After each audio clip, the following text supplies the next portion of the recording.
नमस्कार, आप सभी का बहुत बहुत स्वागत। मैं आपके साथ अंकित मिश्रा। इस वक्त की बड़ी खबर आपको दे देते हैं। छिंदवाड़ा और बालाघाट के दौरे पर जाएंगे सीएम। छिंदवाड़ा में जनसभा और रोड शो को करेंगे संबोधित। यानी आज ये दो बड़े आयोजन होने वाले हैं, जनसभा और छिंदवाड़ा में रोड शो दोनों होने वाला है। मुख्यमंत्री डॉक्टर मोहन यादव आज ये करते हुए नजर आएंगे। औद्योगिक नीति एवं निवेश प्रोत्साहन कार्यक्रम, इसमें भी शिरकत करेंगे। श्री अन्न मेला 2024 में भी सीएम आज शिरकत करते नजर आएंगे।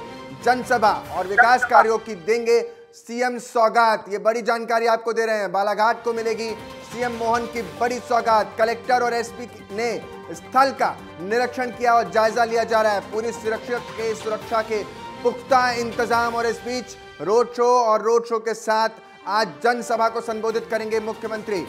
बड़ी जानकारी आपको दे रहे हैं। छिंदवाड़ा में बालाघाट के दौरे पर सीएम रहेंगे आज। मेरे साथ मेरी सहयोगी दीपा श्रीवास्तव सीधे भोपाल से जुड़ गई हैं। आज छिंदवाड़ा के दौरे पर मुख्यमंत्री होने वाले, जनसभा और साथ ही साथ रोड शो दोनों होगा। क्या कुछ तैयारी दीपा?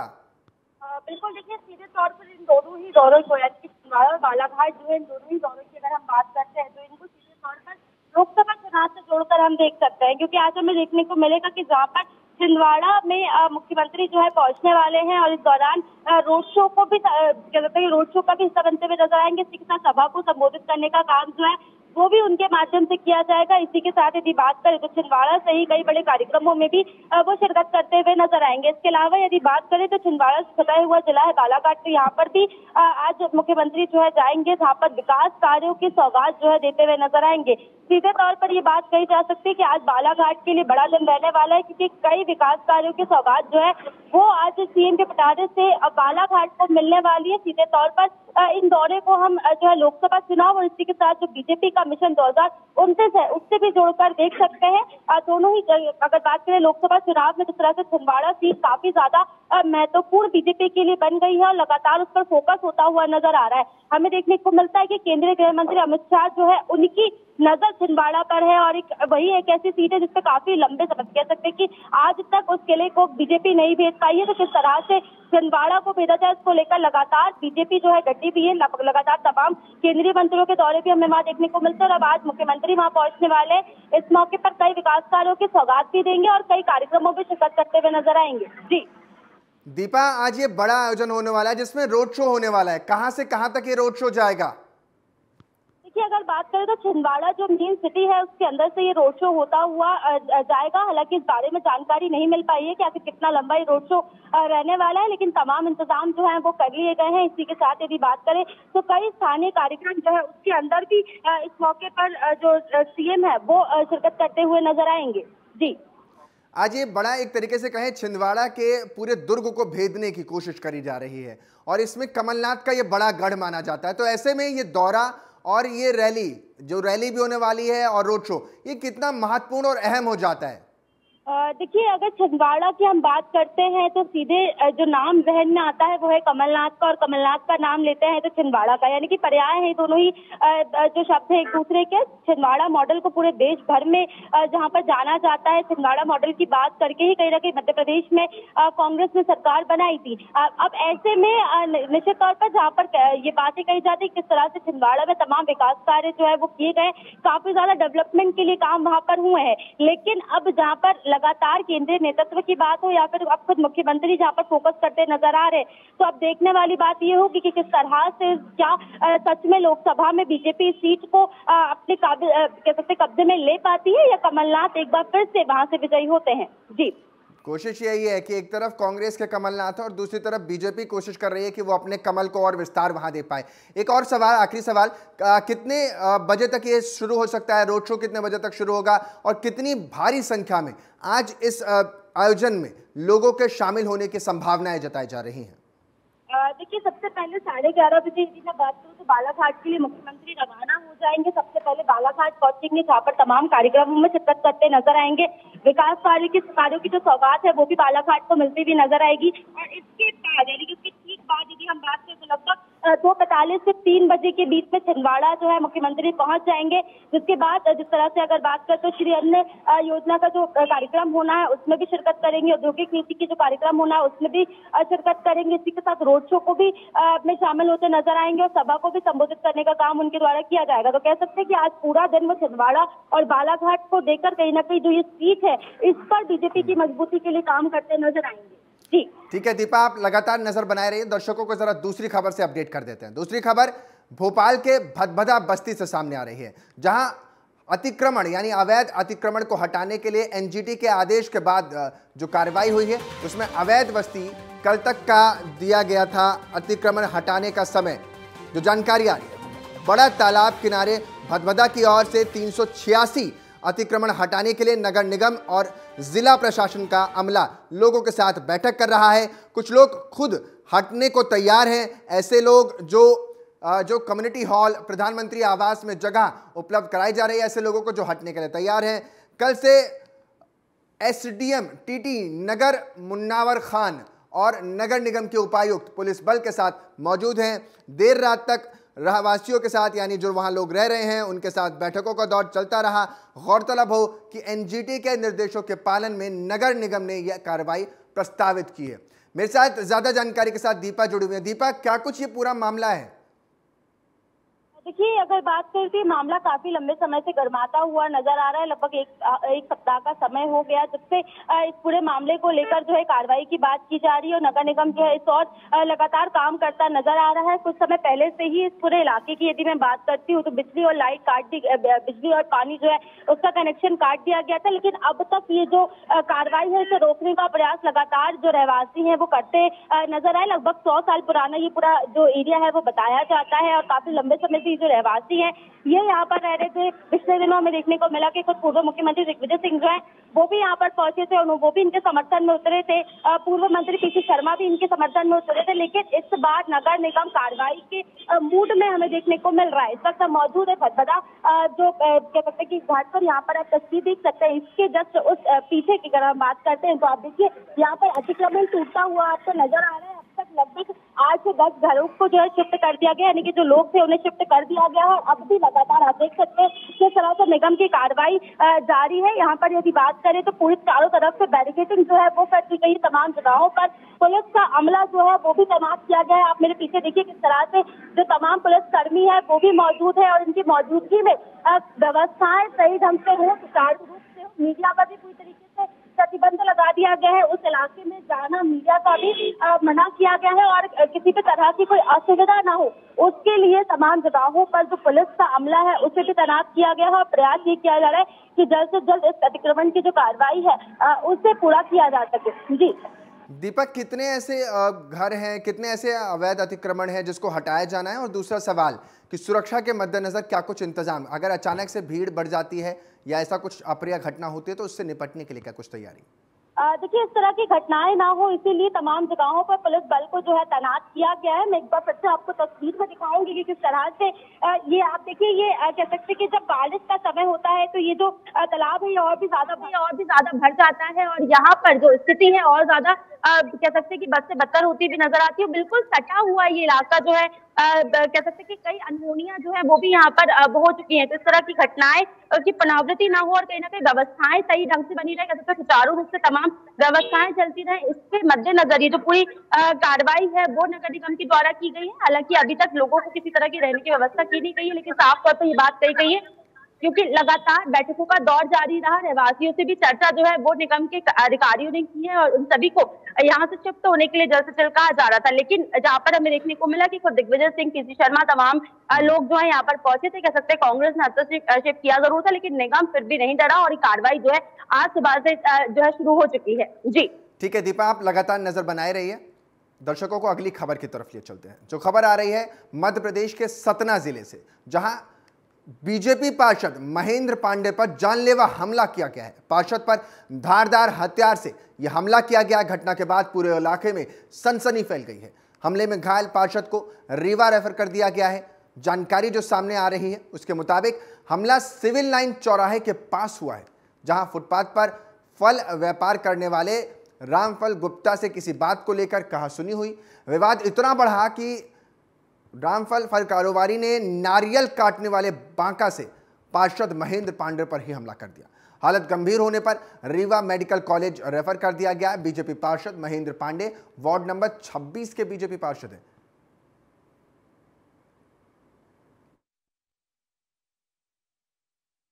ये राजेंद्र नगर में रहते हैं महेंद्र पांडे जी, पार्षद हैं।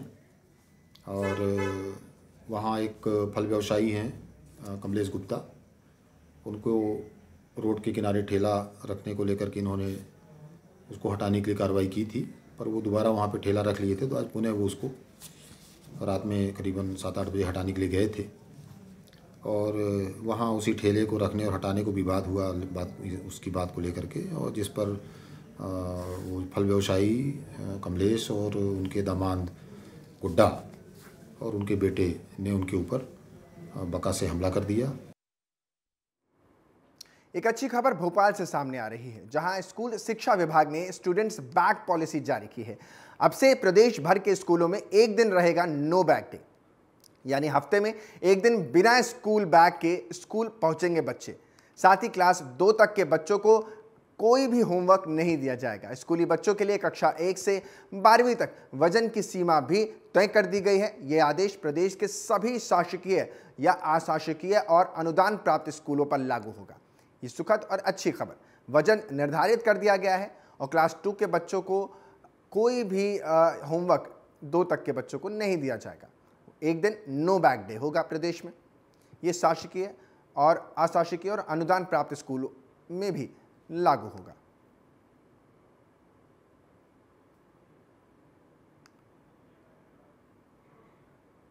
आदिवासी बहुल जिले उमरिया में बैगा जनजातीय के लोगों को पोषण आहार अनुदान योजना की राशि नहीं मिल पा रही है। हितग्राही बैंक से लेकर कार्यालय के चक्कर काट रहे हैं लोग। जिले में करीब 2 दर्जन से अधिक गांव ऐसे हैं जहां बैगा समुदाय के लोग रहते हैं। सरकार ने आर्थिक कमजोर समाज को विकास की मुख्य धारा में लाने के लिए पोषण आहार की राशि उनके बैंक खाते में दी जाने की फैसला किया था और इसी को लेकर जिला मुख्यालय बैगा विकास प्राधिकरण कार्यालय में करकेली और पाली विकास खंड के 2 दर्जन से अधिक महिला हितग्राही कार्यालय पहुंची थी। महिलाओं ने बताया कि 4 माह हो गए हैं, खाते में राशि नहीं आई है। बैंक का कहना है कि खाते में विभाग की तरफ से राशि ट्रांसफर ही नहीं की जा रही है। दूसरी तरफ पंचायत में जाने पर सचिव प्रमाण पत्र और रिकॉर्ड जमा करने की बात कहते हैं, जबकि पहले से सारे दस्तावेज जमा है। परिवार की जो महिला प्रमुख है उनको आहार अनुदान सहायता होती है और जिले में लगभग सभी हितग्राहियों को प्राप्त हो रहा है। लगभग 250 के आसपास ऐसे हितग्राही हैं जिनका आधार और ई-KYC नहीं हुआ है। चूँकि अब ये राशि पूरी तरह से ऑनलाइन ही ट्रांसफ़र की जानी है, केवल इन कारणों से कुछ हितग्राहियों को नहीं प्राप्त हो पा रहा है। उसका हमने संज्ञान लिया है और हम लोग कैंप लगा करके उसका निराकरण कर रहे हैं और बहुत जल्दी उसका निराकरण करेंगे और 100% हितग्राहियों को उमरिया में आहार अनुदान का लाभ मिलेगा। खबर ग्वालियर से सामने आ रही है, जहां पति ने पत्नी की हत्या कर दी है। पति बलवीर कुशवाहा की पत्नी की फावड़ा मारकर नृशंस तरीके से हत्या करने की घटना सामने आ रही है। पूरी घटना पुरानी छावनी थाना क्षेत्र के जलालपुर पहाड़ी की है, जहां पति को पत्नी के चरित्र पर शक था, जिसके चलते उसने घर के अंदर वारदात को ये अंजाम दिया है। मौके से फरार हो गया है। वारदात के समय मृतका के 2 मासूम बच्चे घर के बाहर खेलते रहे। मौके पर पहुंची पुलिस और फॉरेंसिक की टीम ने जांच पड़ताल के बाद कार्रवाई शुरू कर दी है।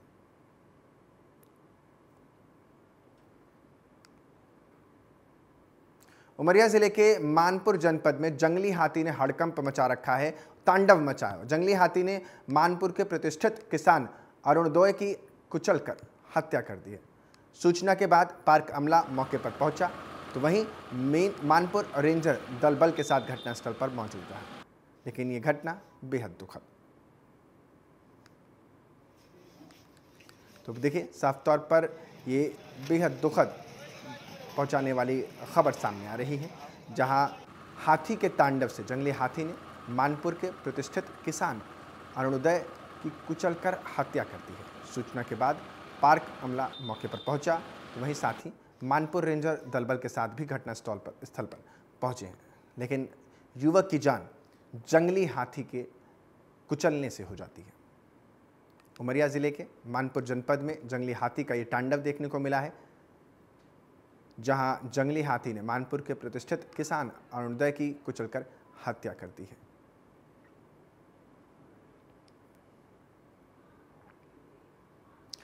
अगली खबर झाबुआ से है, जहां शर्मसार करने वाली खबर झाबुआ से सामने आ रही है, जहां युवती का अश्लील वीडियो बनाकर ब्लैकमेल करने का मामला सामने आ रहा है। इस मामले में आरोपी को गिरफ्तार कर लिया गया है। आरोपी मोहित नरवाल हरियाणा राज्य का निवासी बताया जा रहा है। झाबुआ पुलिस ने आरोपी मोहित नरवाल को कोटा राजस्थान से गिरफ्तार कर जेल भी भेज दिया है। झाबुआ से ये शर्मसार करने वाली वारदात सामने आ रही है, जहां अश्लील वीडियो बनाकर ब्लैकमेल करने का ये पूरा मामला है। आरोपी की गिरफ्तारी भी हो गई है। ये मामला जनवरी माह में हमारे यहाँ कोतवाली थाने पर एक एफआईआर की गई थी, जिसमें पीड़िता द्वारा ये बताया गया था कि एक व्यक्ति है जो जिसने उसकी विभिन्न सोशल मीडिया चैनल्स पे उसकी आईडी बनाई हुई है और उसके माध्यम से वो उसे ब्लैकमेल कर रहा है और ब्लैकमेल करके उसके फ़ोटोज़ वगैरह उस पर डाल रहा है और उसके एवज में वो उससे पैसे की डिमांड कर रहा था। तो मैम गिरफ्तारी हुई है अभी कुछ? अभी हमने आरोपी को गिरफ्तार कर लिया है और उसको जेल भी भेज दिया गया है। आरोपी कहाँ से मिला था मैम, क्या नाम था उसका? आरोपी को पुलिस ने अपने स्ट्रैटेजी से उसको यहीं पर बुलवाया था और फिर उसको गिरफ्तार किया गया। फिलहाल वक्त हो चला एक ब्रेक का, बने रहे हमारे साथ, देखते रहिए TV27 न्यूज़।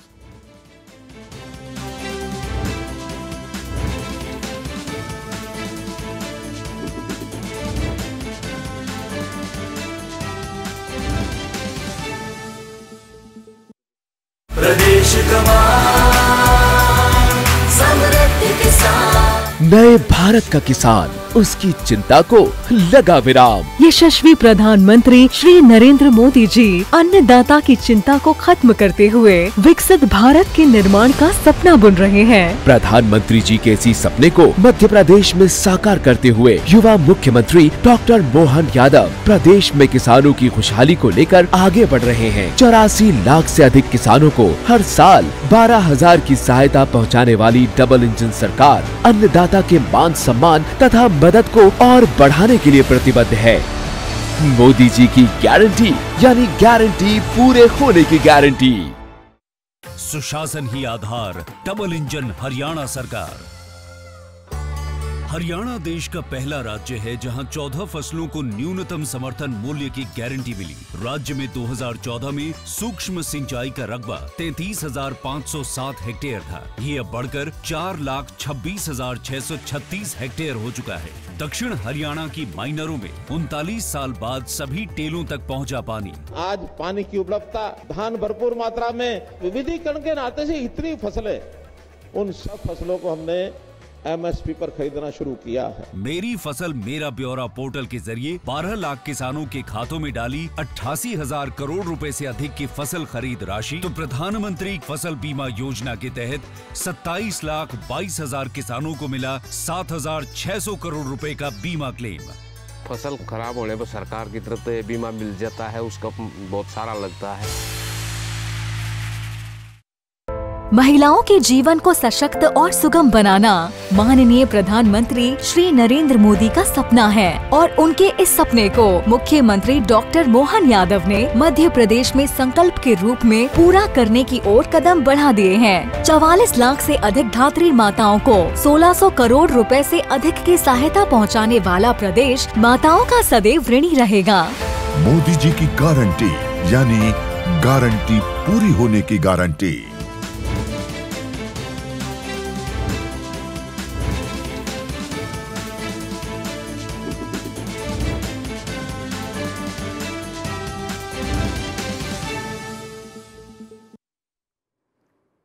अब बात करेंगे हम छत्तीसगढ़ की, और सबसे पहले आपको एक बड़ी खबर दे देते हैं, जहां कल छत्तीसगढ़ के दौरे पर होंगे केंद्र गृह मंत्री अमित शाह। बस्तर, रायपुर और बिलासपुर क्लस्टर की लेंगे बैठक, यानी 24 के चुनाव में 11 लोकसभा की सीटें यहां से आती हैं इस छत्तीसगढ़ से। उन्हें जीतने की कोशिश और उसी की रणनीति पर यह मंथन बस्तर, रायपुर और बिलासपुर के क्लस्टर में होगा। कोंडागांव, जांजगीरी और बिलासपुर का ये दौरा करेंगे। जांजगीरी चांपा में आयोजित बड़ी जनसभा में भी शामिल होंगे और संबोधित भी करेंगे। बिलासपुर में बुद्धिजीवी सम्मेलन भी होगा और ऐसे में अमित शाह उसमें भी शामिल होते हुए नजर आएंगे। बस्तर, रायपुर, बिलासपुर क्लस्टर्स की अलग अलग भागों में क्लस्टर में बांटा गया, उसकी बैठक है। कोंडागांव, जांजगीरी और बिलासपुर में शाह का यह दौरा होने वाला है और इन दौरों में छत्तीसगढ़ को लेकर नई रणनीति पर काम होने वाला है। लोकसभा चुनाव और उसके बाद 29 में विधानसभा चुनाव। तो जैसा कि कहा जाता है बीजेपी के लिए कि हमेशा फार मोड में रहती है और हमेशा इलेक्शन मोड में रहती है और उसी के तहत चाणक्य की रणनीति, चाणक्य कहा जाता है राजनीति का अमित शाह को, और उसी में कल छत्तीसगढ़ का दौरा, 11 सीटों पर नजर और इस दौरे के जरिए पूरे हिस्से को कवर करने की कोशिश, जहां कई बैठकें होंगी कार्यकर्ताओं के साथ और पार्टी के नेताओं के साथ। कोंडागांव, जांजगीरी, बिलासपुर का दौरा भी ऐसे में किया जाएगा। ये जो जानकारी निकलकर सामने आ रही है और इन सब के बीच नजर 24 और 29 पर, यानी चुनाव और चुनाव से पहले सरकार की योजनाओं को जनता तक कैसे पहुंचाया जाए या बताया जाए, इस पर ज्यादा जानकारी के साथ मेरे सहयोगी हिमांशु पटेल हमारे साथ जुड़ गए हैं। हिमांशु, कल का ये दौरा किन मामलों में अहम हो जाता है? क्या कुछ खास इस दौरे में होने वाला है कल गृह मंत्री अमित शाह के इस दौरे में? देखिए, जिस तरह से लोकसभा चुनाव को लेकर छत्तीसगढ़ में बिगुल फूंकते भारतीय जनता पार्टी नजर आ रही है और जिस तरह से कल केंद्रीय गृह मंत्री अमित शाह कल छत्तीसगढ़ दौरे पर रहेंगे और कोंडागांव, बस्तर, रायपुर के जो अलग अलग क्लस्टरों की बैठक है वो कहीं ना कहीं कल करेंगे। बस्तर, रायपुर और बिलासपुर संभाग, तीनों संभागों के क्लस्टर की बैठक लेंगे। उसके बाद कोंडागांव, बस्तर के दौरे पर वो रहेंगे और जिस तरह से अलग अलग जो संभागीय कार्यक्रम है उस पर वो शामिल होंगे और कई कार्यक्रम है केंद्रीय गृह मंत्री के दौरे के बाद निर्धारित किया गया है। जिस तरह से संगठन में लेकर जो लोकसभा चुनाव को लेकर क्या कुछ अटकलें अब तक चल रही है, पर्यवेक्षकों के द्वारा जिस तरह से प्रदेश प्रभारी ओम माथुर को रिपोर्ट सौंपी गई है, उस रिपोर्ट को लेकर क्या कुछ स्थिति है उसको लेकर चर्चा की जानी है और साथ ही जिस तरह से तमाम जो पर्यवेक्षक के साथ साथ प्रभारी है उसके साथ जो अमित शाह की बैठक है वो चलेगी और इस बैठक में कई निर्णय जो है, कई महत्वपूर्ण बिंदुओं पर चर्चा है वो होगी। उसके बाद जल्द भारतीय जनता पार्टी जो है प्रत्याशियों के नामों की घोषणा जो है कर सकती है। जी, कल जांजगीर चांपा में एक बड़ी जनसभा का भी आयोजन हो रहा है जिसमें शामिल होंगे, बिलासपुर में भी बुद्धिजीवियों के साथ बैठते हुए यानी सम्मेलन में शामिल होंगे। तो इस तैयारी, इसको लेकर के क्या कुछ नजर आ रही है? देखिए, जिस तरह से केंद्रीय गृह मंत्री अमित शाह का दौरा है उसके पहले आज ओम माथुर वो पहुंचेंगे और कहीं ना कहीं कार्यक्रम से पहले वो तमाम तैयारियों का जायजा भी लेंगे। तो जिस तरह से वो अमित शाह बुद्धिजीवी से चर्चा करने के साथ साथ वो कई ऐसे जांजगीर में सभा कार्यक्रम है, वहां पर वो मंच से हुंकार भरेंगे, कार्यकर्ताओं से रूबरू होंगे, कार्यकर्ताओं में जोश भरने का काम है वो मंच के माध्यम से केंद्रीय गृह मंत्री करते हुए नजर आएंगे। साथ ही कई क्लस्टरों की बैठक के साथ साथ कार्यकर्ताओं से चर्चा भी वो करेंगे। जी, ठीक है हिमांशु, आप लगातार नजर बनाए रहिए। दर्शकों को अगली खबर की तरफ ले चलते हैं, जो खबर रायपुर से निकलकर सामने आ रही है। विष्णुदेव साय मुख्यमंत्री जसपुरा का दौरा करेंगे। अपने गृह जिले के दौरे पर सीएम विष्णुदेव साय रहेंगे। ग्राम बगिया में न्योता भोजन कार्यक्रम में शामिल होंगे। ग्राम बगिया न्योता भोजन है जिसमें शामिल होने के लिए पहुंचेंगे। बालक आश्रम बगिया में बच्चों के साथ भोजन करते नजर आएंगे। कार्यक्रम में अपने निजी निवास भी सीएम साय जाते हुए नजर आएंगे। बालक आश्रम बगिया में बच्चों के साथ भोजन भी करेंगे, यानी अच्छी और जानकारी मिल रही है। जहां अपने गृह जनपद में सीएम विष्णुदेव साय जाएंगे, बच्चों के साथ भोजन करने के लिए उन्हें न्योता दिया गया है और ये बेहद खास कार्यक्रम। मेरे साथ हिमांशु लगातार बने हुए। हिमांशु, इस दौरे को लेकर क्या कहेंगे? सीएम विष्णुदेव साय कल ग्राम बगिया में न्योता भोजन पर होंगे, बच्चों के साथ भोजन करते नजर आएंगे। देखिए, विष्णुदेव साय मुख्यमंत्री का जन्मदिन है और वो कुछ देर बाद जो है अपने जसपुर बगिया क्षेत्र के लिए रवाना होंगे और एक छत्तीसगढ़ सरकार ने एक नई योजना यानी नई एक पहल की शुरुआत की है कि जिनका जन्मदिन रहेगा, चाहे अधिकारी हो, अफसर हो या राजनेता हो, वो जन्मदिन बच्चों के साथ सेलिब्रेट करेंगे। और उसी कड़ी पर राजधानी रायपुर कलेक्टर से इसकी शुरुआत हुई है और आज सूबे के मुखिया का जन्मदिन है। वो जसपुर बगिया के लिए कुछ ही देर में रवाना होंगे और वहां पर जसपुर में कई कार्यक्रम शिरकत करेंगे। उसके साथ अपने निज निवास पहुंचेंगे और अब वहां पर जिस तरह से अपने क्षेत्र पे जो न्योता भोजन के बच्चे के साथ वो ग्रहण करेंगे, अपने जन्मदिन मनाएंगे। देर शाम तक राजधानी पहुना निवास है वो लौट आएंगे। जी, कल इस कार्यक्रम में क्या कुछ तैयारियां इनके गृह जनपद में देखी जा रही है? देखिए, जिस तरह से जन्मदिन के अवसर है, प्रोटोकॉल तमाम प्रशासनिक तैयारियों को लेकर के है, तो लगातार सिलसिला जो है जन्मदिन के अवसर पर मुख्यमंत्री के निवास पर कहे, कार्यालय पर कहे या उनके निजी निवास पर कहे, लगातार जो उनके समर्थक है, उनके जो चाहने वाले हैं, वो लगातार एक के बाद एक पहुंच रहे हैं और ढेरों लंबी लाइनें हैं वो यहाँ पर देखने को मिल रही है, चाहे दोनों निवास पर कहे। और वहीं जसपुर निवास पर भी आज पूरे परिवारजनों के साथ मेल मुलाकात का दौर है, वो सुबह से चालू हो चुका है। मुख्यमंत्री कुछ ही देर में यहाँ से रवाना होकर जसपुर पहुंचेंगे और जसपुर पहुंचकर अपने निज निवास पहुंचेंगे, जहां अपने समर्थक और कार्यकर्ताओं से मुलाकात करेंगे, परिवारजनों से मुलाकात करेंगे और पूरा तैयारियों को लेकर के तो प्रशासनिक सुरक्षा के लिहाज से कहे, ये तमाम प्रोटोकॉल के तहत तैयारियां है वो प्रशासनिक रूप से की जा चुकी है। ठीक है हिमांशु, बहुत बहुत शुक्रिया ये तमाम जानकारी हमें देने के लिए। सामान्य सभा से पहले एक दिन पहले पार्षद अजीत कुकरेजा को मेयर इन काउंसिल से हटा दिया गया है। विधानसभा चुनाव में पार्टी विरोधी गतिविधियों के चलते अजीत कुकरेजा पर यह बड़ी कार्रवाई की गई है। कुकरेजा विधानसभा चुनाव के दौरान कांग्रेस से बागी होकर चुनाव लड़े थे। हालांकि इस चुनाव में उन्हें हार का सामना करना पड़ा था। बागी होने पर पार्टी ने कांग्रेस की सदस्यता से निष्कासित कर दिया था।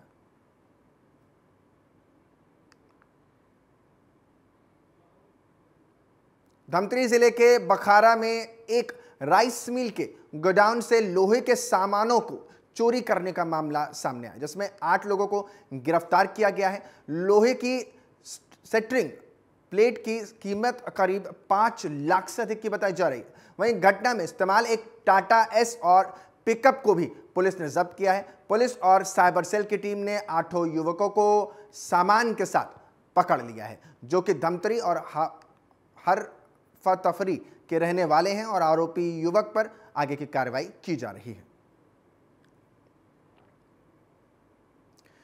अगली खबर गुरेला पेंड्रा में चलती ट्रक में आग लगने की है। चालक और परिचालक ने ट्रक से कूदकर अपनी जान बचाई है। हादसा रतनपुर मुख्य मार्ग पर केदा घाट के पास हुआ है।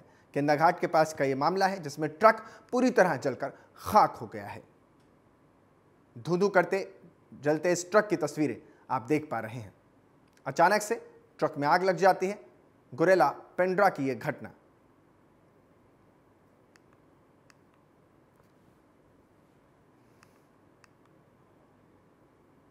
छत्तीसगढ़ के मुख्यमंत्री विष्णुदेव साय का आज जन्मदिन है। प्रधानमंत्री नरेंद्र मोदी और गृह मंत्री अमित शाह ने सीएम साय को जन्मदिन की ढेर सारी बधाइयां दी हैं। पीएम मोदी ने सोशल मीडिया प्लेटफॉर्म एक्स पर पोस्ट करके लिखा है कि छत्तीसगढ़ के तेजस्वी मुख्यमंत्री विष्णुदेव साय को जन्मदिन की हार्दिक शुभकामनाएं।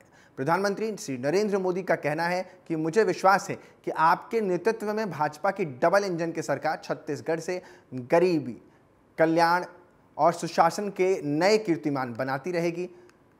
प्रभु श्री राम से आपको आपके उत्तम स्वास्थ्य और दीर्घायु की कामना मैं करता हूं। प्रधानमंत्री का ये पोस्ट है, जहां पर गरीब कल्याण, सुशासन के नए कीर्तिमान बनाने को लेकर प्रदेश के मुखिया विष्णुदेव साय मुख्यमंत्री को जन्मदिन की बधाई दी है।